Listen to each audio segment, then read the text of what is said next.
آج لوگ چھوٹی چھوٹی باتوں پہ زبان سے کلمہ کفر نکال دیتے ہیں اور وہ سمجھتے ہیں کہ اس سے ہوگا کیا. ہمارے ہاں جو لبرل گھرانے میں پیدا ہونے والے بچے ہیں نا, ان کو ذرا سی ٹینشن ہو تو فوراً اللہ کو برا بلا معاذ اللہ کہنا شروع کر دیتے. میں ایسے اللہ کو مانتا ہی نہیں ہوں. ایک خاتون کے میاں نے کہیں دوسری شادی کی بات کی, ان کی وہ کہہ دی, میں اس خاتون نے فوراً کہہ دیا کہ میں ایسے اسلام کو ہی نہیں مانتی جو مرد کو اجازت دیتا ہے دوسری شادی. تو بھائی آپ کسی اور طرح سے لڑ لو اس سے, آپ اس کو نہیں کرنے دو, اس سے تھوڑی کفر ہے. تو عورت کی فطرت ہے, نہ کرنے دو اس کو. بولے بھائی مجھے بہت تکلیف ہوتی ہے, میں نہیں برداشت کر سکتی. وہ فرض تھوڑی ہے کرنا, اجازت دی ہے نا. اسلام نے گن پوائنٹ پہ تھوڑی کہا کہ لازمی کرو. وہ تو میں گن پوائنٹ لے کے بیٹھا ہوں, بندوقیں یہاں پہ ٹھا کرو, ٹھیک ہے نا, وہ تو میرا ہیڈک ہے نا, وہ اسلام کا تھوڑی ہے. تو بھائی یہ کہہ لو کہ نہیں کرو, مجھے تکلیف ہوتی ہے, جھوٹی موٹی کی بے ہوش ہو جاؤ, جھوٹی موٹی کی خودکشی کی دھمکیاں دے دو, ہاتھ پاؤں یوں کر لو اپنے تھوڑے سے, یوں عجیب سے کر لو. یہ ہوتا ہے سارے, یہ سب چل رہا ہوتا ہے مارکیٹ میں. کچھ بھی کر لو, اس سے آپ کافر نہیں ہوگی, کیونکہ عورت کو سوگن کی تکلیف ہونا نیچرل ہے. وہ نہیں چاہتی میرا میاں کسی اور کا ہو جائے. پھر اس میں خطرات بھی ہوتے ہیں, پتہ نہیں برابری کرے گا نہیں کرے گا. تو یہ رائٹ ہے. عورت, صحابیات کو بھی تکلیف ہوتی تھی. حضرت ابراہیم علیہ السلام نے جب دوسری شادی کی ہے تو آپ کی زوجہ کو, پہلی زوجہ کتنی نیک تھی, مگر ان کو بھی تکلیف ہوئی تھی. تو یہ تو نیچرل ہے. لیکن آپ اللہ پر آ جاؤ, اگر اللہ پہ اعتراضات شروع کر دو, اسلام پہ اعتراضات شروع کر دو, تو بھائی یہ اللہ سے آگے نکلنے کی کوشش ہو رہی ہے. پھر یہ کیا ہو رہا ہے, پھر اللہ نہیں بخش. دوسری تیسری شادی تو بہت دوسرا مسئلہ ہے. اللہ کہے گا تم نے مجھ پہ کیسے انگلی اٹھا دی ہے, مجھے کیسے غلط کہہ دیا. اور یہ آج کل بہت ہو رہا ہے, بات بات پہ کفر زبان سے نکال دیتے ہیں, غموں میں حوصلے چھوڑ دیتے ہیں. لوگ آ کے ملتے ہیں, یہ میرے ساتھ ٹینشن, یہ میرے ساتھ مسئلہ, یہ میرے ساتھ مسئلہ, پتہ نہیں اللہ کہاں ہے. ایک آدمی کے بچے کا انتقال ہوا, کہہ رہے یار اللہ کو میرا ہی بچہ مارنا تھا. بھائی تم کس کے مقابلے میں آ کے کھڑے ہو رہے ہو, خدا سے مقابلہ کر رہے ہو تم. تو یاد رکھو اللہ کی جو صفت ہے نا وہ ہے کبریائی, استغنا. اس سے لڑ کے, اسے برا بلا کہہ کے, اس کے خزانوں سے ایک تنکا بھی نہیں لیا جا سکتا. وہ آپ کے ان جذبات سے متاثر نہیں ہوتا. اگر آپ یہ سمجھو گے کہ میں یوں کروں گا, دیکھو باپ کے سامنے تڑیاں بعض دفعہ چل جاتی ہیں. باپ کے سامنے بعض دفعہ تڑیاں, میں ابا کو مانتا ہی نہیں جو مجھے جائیداد سے جو ہے نا آگ کر دیں اور مجھے گاڑی نہ لے کے دیں. ابا ہو سکتا ہے متاثر ہو کے بولیں بھائی چل یار یہ گاڑی تیرے نام کر دی میں نے, یہ پلاٹ تیرے نام کر دیا, میرا بیٹا تو مجھے ماننے سے انکار کر رہا ہے.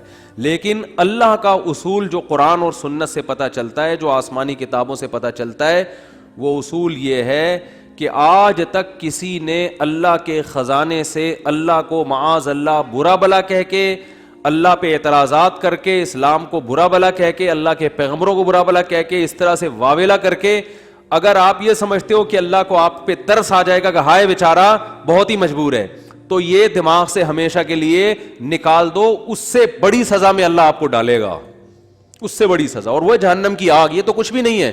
تبھی تو خودکشی کرنے والے پر اللہ کو ترس نہیں آتا.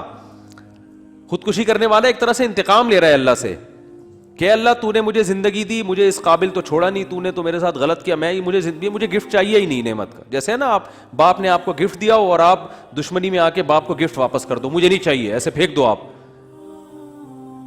تو ہو سکتا ہے باپ کا یہ اصول ہو, وہ پھر بھی وہ کہے نہیں میرا بیٹا ایسا نہیں. لیکن اللہ کا اصول نہیں ہے, اللہ کا یہ اصول نہیں. اللہ کہے گا بھائی تو کیا سمجھتا ہے, میں تجھے اور آگ میں ڈالوں گا. تو دنیا کی ٹینشنوں سے تو چاہتا تھا یہ ناکام عشق ہو گیا, عشق ناکام ہو گیا, اور یہ ہو گیا تیرے ساتھ, اور یہ ہو گیا, اور تو جاب لیس ہو گیا, اور گھر سے مہنگائی اور غربت کے تانے پڑ رہے ہیں تیرے کو, اور بے روزگاری کے تانے مل رہے ہیں, اور معاشرے میں تیری عزت نہیں ہو رہی, اور اب آ کے تو کیا کر رہا ہے, خودکشی کر رہا ہے. تو تو یہ سمجھ لے گا کہ میں تیرے پہ ترس کھا کے تجھے چھوڑ دوں گا. ایسا نہیں ہے.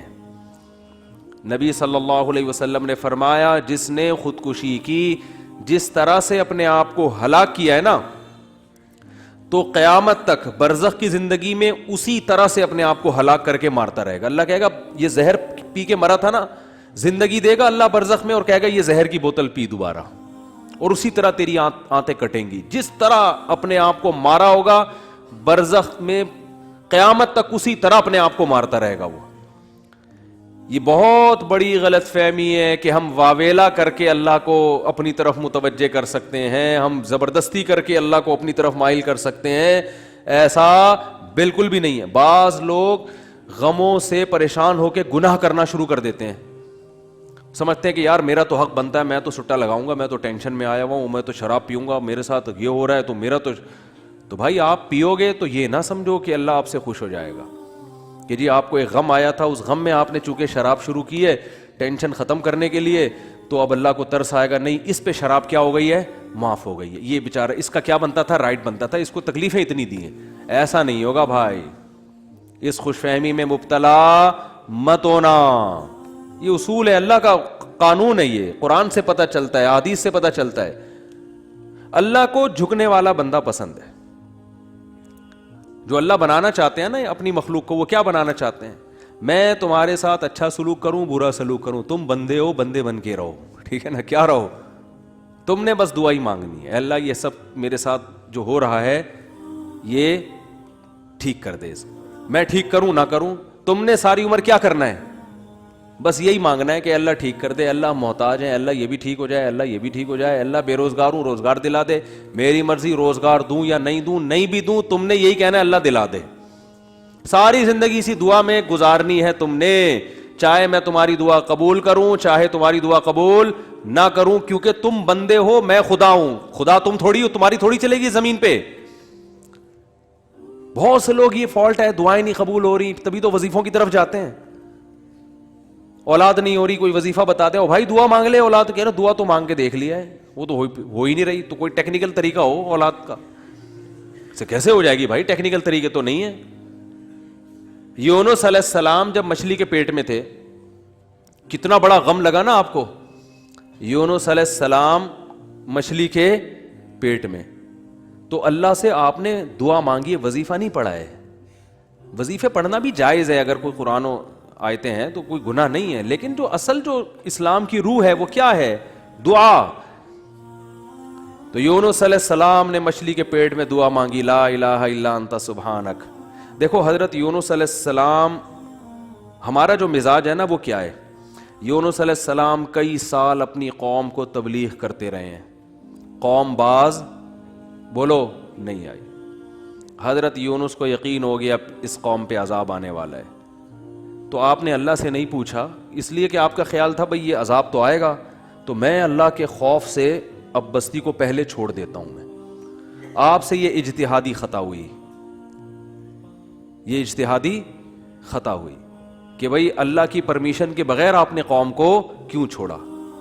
حالانکہ اس اجتہادی غلطی کے پیچھے جو اس کی بیس تھی وہ بیس بہت اچھی تھی, وہ اللہ کا خوف اور اللہ کی خشیت. اللہ کے عذاب سے بھاگنا یہ تو حکم ہے نا, فنٹر بننے کی تھوڑی اجازت ہے کہ جہاں عذاب آ رہا ہے تو کھڑے رہو وہاں دیکھو, ایسا تھوڑی ہے.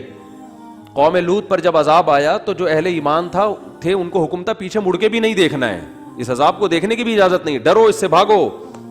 جب قوم عاد قوم سمود کی بستیوں سے نبی گزرتے تھے تو چہرے پہ کپڑا ڈال کے جلدی اپنی رفتار بڑھاتے تھے, بھئی یہ اس عذاب کو اپنی آنکھوں سے بھی نہ دیکھو, خوف پیدا ہوتا ہے اس سے. تو اتنا زیادہ آپ صلی اللہ علیہ وسلم خوف زدہ ہوتے تھے. تو اللہ کے عذاب سے تو دور بھاگنے کا حکم ہے.